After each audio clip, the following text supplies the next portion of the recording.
magre-review po tayo ng bagong platform. Nakakalabas lang po ngayong araw. Isa siyang asset management galing sa Stanbic IBTC. So, ang una natin gawin is tap nyo muna yung link na nasa description box sa baba and then mag-register gamit ng phone number mo na sa 9. Gawa ng password, send verification. Pag na-send na po natin, may malalagay na po na dyan na code. And then, pwede na po tayo mag-login ang same credentials po na ating ni-register. After that, makakapasok na tayo sa kanilang platform at makikita nyo kaagad yung ating dashboard dito at ang ating account. At pagkapasok po natin, ang una natin gawin, punta po tayo dito sa ating account. And then, mag-set na po tayo ng ating trade password. Sa ating trade password po dito, kailangan po tayo nating mag-set po bago po tayo makapag-continue. Kasi po, ito po ang gagamitin natin kapag mag-withdraw. Ayan, mag-send tap lang po tayo ng send.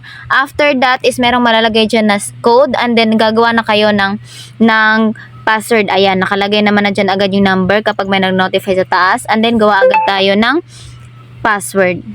Then, update trade password lang po natin. And trade password change successfully na. Ayan, after that is pwede na tayong mag-continue.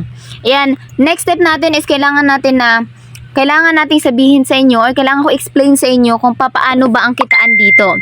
Ayan, ang unang-una, tap lang natin itong invest dito sa may bandang baba.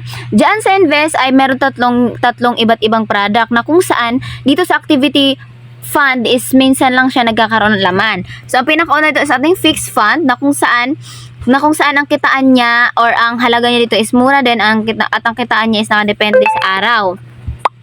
And at ang kikitain natin dito is 1.8. For example, bibili tayo ng 1,500. Ayan. 1,500 ang kikitain natin within 30 days. So, kailangan natin siya tapusin ng 30 days. Ito naman is, kapag 500, kikita tayo ng 16,300. Ang daily income niya is 210. So, mga 3 days, bawin na natin ating puhunan na 500.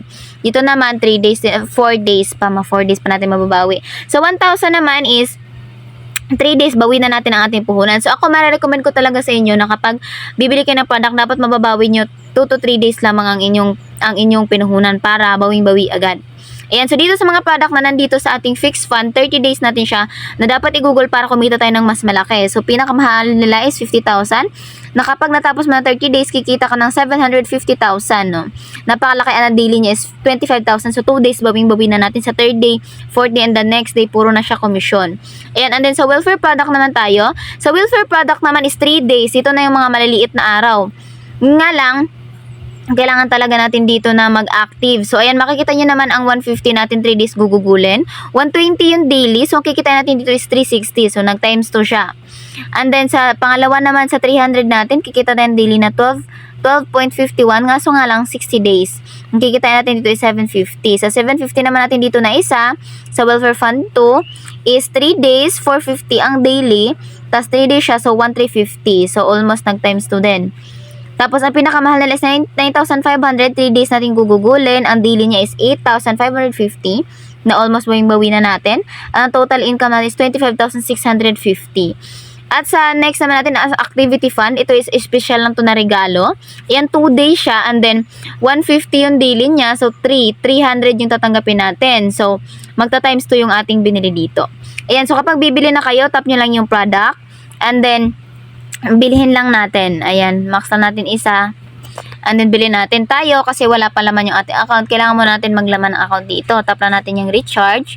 And then, pili tayo ng amount, minimum 150. And then, recharge now. Direct kayo sa inyong GCash. Magsisend kayo doon. Magsisend kayo sa number na ibibigay nila. Screenshot balik dito.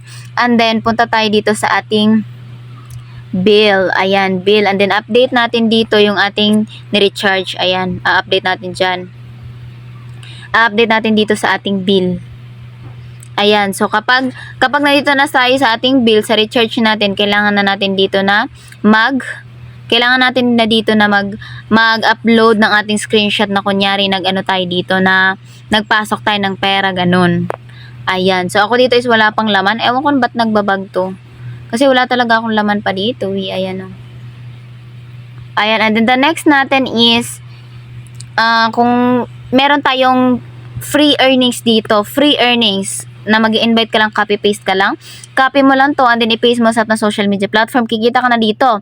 So, 35%, 4%, and 1%. So, 39% ang kikitain natin dito sa pagre-refer lamang at isa pa doon ang ating 25 pesos na matatanggap every valid referral.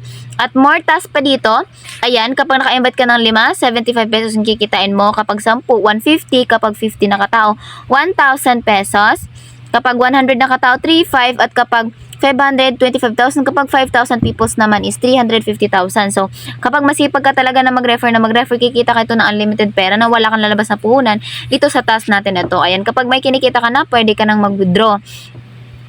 Ayan po ang ating account dito. Magwi-withdraw po tayo ngayon. So, sa pag-withdraw po natin, wag po tayong walito dito po. Maglalagay lang po tayo dito ng bank information natin. At ang bank po nila dito, GCash, PayMaya lang po. So, pwede tayong pumili sa isa na yan. Then, maglalagay lang po tayo ng name natin, number, and then add bank card na po natin. Pag bank card information save successful na po, dito na po tayo sa withdrawal madadirect. Ayan po, maglalagay lang po tayo dito ng withdrawal amount. Ang minimum po nila 150 to 49,999 and then trade password and then bank card po natin. And apply for withdrawal successful na po tayo. Ngayon, ayan po, hihintayin na lang po natin na dumating po sa ating GCash yung ating withdraw dito na balance po sa ating account. At then makikita nyo naman po sa ating withdrawal, nag-minus na po tayo dyan. So ngayon, hihintay na lang po natin na dumating sa ating GCash. Ayan na yung withdrawal natin at nandito na sa taas, nag-notify na sa akin na na-receive ko na daw yung 920 pesos. So merong fee ang ating withdrawal dito, no? So dapat tandaan natin sa pag-withdraw natin dito, meron tayong fee na ikakaltas ng kanilang platform. Ayan, makikita nyo naman 8% withdrawal task rate. So kapag mag-withdraw kayo ng 1,920 lang ang darating sa inyo.